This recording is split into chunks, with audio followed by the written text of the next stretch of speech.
In this video, I'm going to show you how to fill holes in Tinkercad quickly and correctly, even if you're just getting started. This is a super useful skill when you want to repair a design, close an opening, or reverse a cut made with a hole shape. Instead of rebuilding your entire project, you can simply place a solid shape into the gap, align it properly, and merge it into the model. If this tutorial helps you out, make sure to hit the like button and subscribe for more easy Tinkercad tutorials. Alright, let's jump right in. First, open your Tinkercad design and locate the hole you want to fill. In Tinkercad, a hole is basically negative space, which means it is the empty area removed from a solid object. Before you do anything else, take a close look at the shape of that opening. Is it round, square, rectangular, or something more custom? Identifying the hole correctly is important because the replacement shape needs to match as closely as possible if you want a clean result. Next, go over to the Basic Shapes panel and choose a solid shape that matches the hole.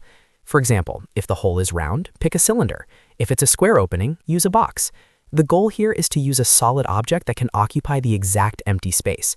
Don't worry if it isn't perfect yet, because you can resize it in the next step.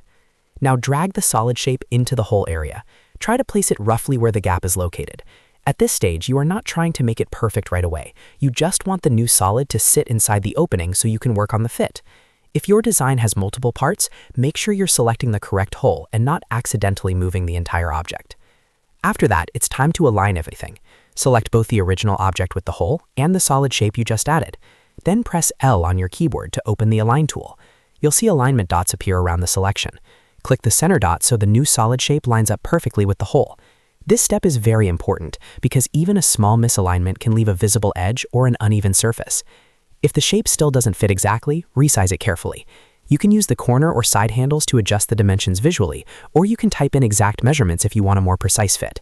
For example, if you're filling a cylinder-shaped hole, make sure the diameter matches the opening as closely as possible. If it's a rectangular cutout, match the width, height, and depth. Taking a few extra seconds here will give you a much cleaner final model.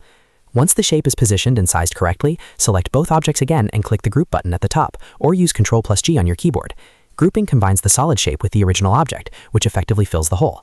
At this point, the empty space is no longer a separate cutout because it has been merged into the model as a solid part. Now take a moment to inspect the result. Rotate your design and zoom in to make sure the hole is fully filled and the surface looks smooth. If you notice any gaps or uneven edges, simply undo, adjust the size or position, and group again. Tinkercad is very forgiving, so you can always fine-tune the shape until it looks right. And that's really all there is to it. Filling holes in Tinkercad is just the reverse of creating them. You identify the empty space, place a matching solid shape inside it, align it carefully, resize if needed, and then group the objects together. Once you understand this process, you'll be able to fix models much faster and create cleaner designs with less effort. If this video helped you, please hit the like button and subscribe for more step-by-step Tinkercad tutorials. It really helps the channel, and it means you won't miss the next design tip. Thanks for watching, and I'll see you in the next one.